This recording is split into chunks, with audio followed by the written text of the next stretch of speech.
Selamat datang di Pojok Santai. Sebelum Anda mendengarkan audiobook ini, kami menginformasikan bahwa channel ini adalah review audio dari buku yang ada di Indonesia. Untuk membaca keseluruhan buku ini, kami menyarankan membeli buku aslinya di toko buku kesayangan Anda, baik offline maupun online. Keberadaan channel ini dimaksudkan untuk membantu Anda mendapatkan pengetahuan dari buku-buku kesayangan Anda. Jangan lupa untuk subscribe, like, dan komen. Selamat datang di Pojok Santai, channel khusus yang membahas komik dan novel dengan cara asik. Dewa Racun begitu semangat menginterogasi Singo Bodong hingga membuat Singo Bodong ketakutan. Apa saja yang dilakukan Dewa Racun? Yuk langsung saja disimak video berikut ini.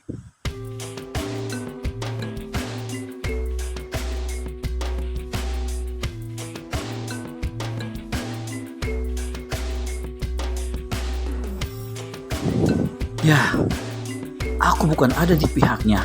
Aku hanya ingin mencegah agar jangan terjadi kesalahpahaman yang menimbulkan korban. Dewa Racun tarik napas, mengangkat pundaknya, pertanda pasrah pada keputusan Suto Sinting. Kemudian ia dekati Singo Bodong dengan maksud mau minta maaf. Tapi Singo Bodong bergerak lari ke belakang pohon dengan ketakutan. Gerakannya itu menimbulkan kaget bagi si kerdil Dewa Racun, sehingga Dewa Racun pasang kuda-kuda dan siap menyerang dengan pukulan jarak jauhnya. "Tahan!" sentak Suto cepat-cepat. "Suto, aku mau pulang sajalah," kata Singo Bodong dengan wajah makin merasa ngeri berada di depan Dewa Racun. "Jangan bikin dia ketakutan dulu, kalau kau mau tahu bagaimana keadaan sebenarnya," kata Suto pada Dewa Racun. Ku pikir dia mau mencerangku," kata Dewa Racun dengan tersipu malu. Melihat ada senyum malu di bibir Dewa Racun, Singo Bodong sedikit lega. Ketika Suto memanggilnya, ia pun mendekat.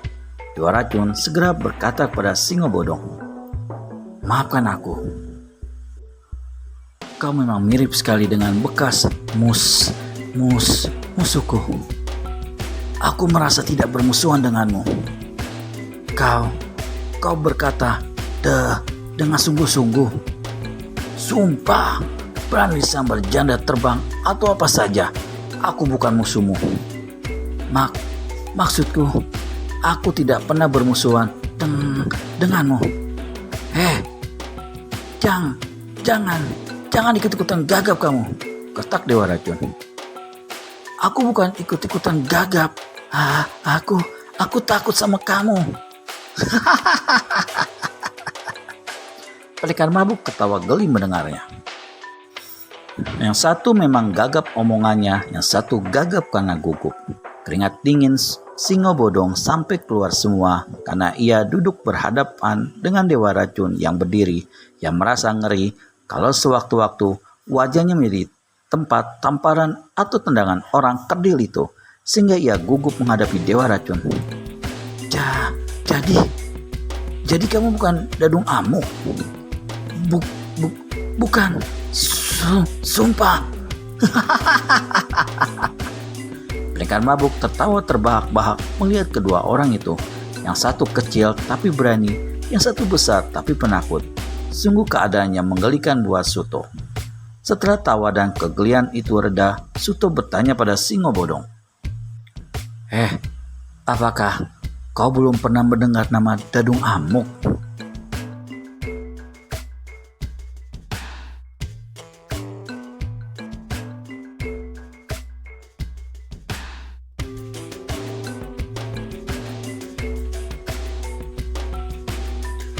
"Belum, Suto. Apakah di sini ada yang bernama Dadung Amuk? Seingatku, tidak ada yang bernama Dadung Amuk di desa ini. Kalau orang yang mirip kamu, apa ada di desa ini? Singo Bodong? Tidak ada orang yang mirip aku di sini." Kemudian Singo Bodong berbisik pada Suto, "Ku capek kalau dia ngomong." Suto mengingatkan. Singo Bodong segera diam. Tapi tadi di sana ku dengar kamu mencari-cari Suto sampai kemana-mana. Apakah benar begitu? Iya, benar. Dadung Amuk juga mencari-cari Suto. Apa perlunya dia mencari Suto? Kurasa berbeda dengan keperluanku mencari Suto.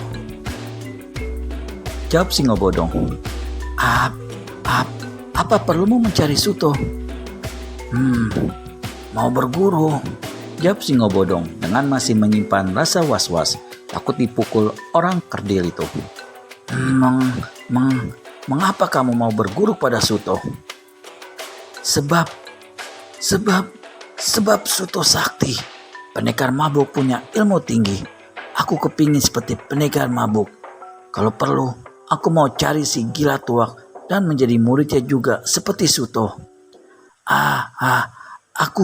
Aku malu jadi orang besar dan berwajah angker begini, tapi tak bisa mainkan jurus sedikit pun. Aku malu pada diriku sendiri.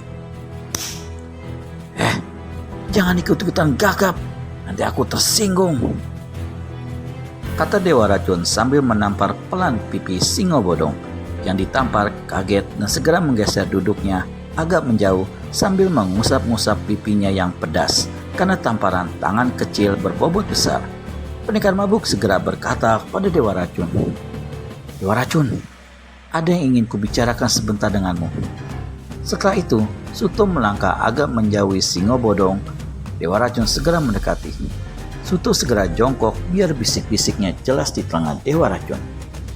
Aku punya gagasan untuk membawa Singo Bodong kemanapun kita pergi.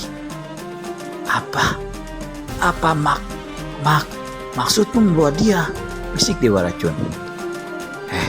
Kalau dia bersama kita terus, segala gerak-geriknya bisa kita awasi, sehingga kita tahu apakah dia berpura-pura bodoh atau memang bodoh. Selain itu, kita bisa membatasi gerakan Dadung Amuk agar tidak melakukan pembantaian terhadap siapapun. Kalau memang ternyata Singo Bodong adalah Dadung Amuk.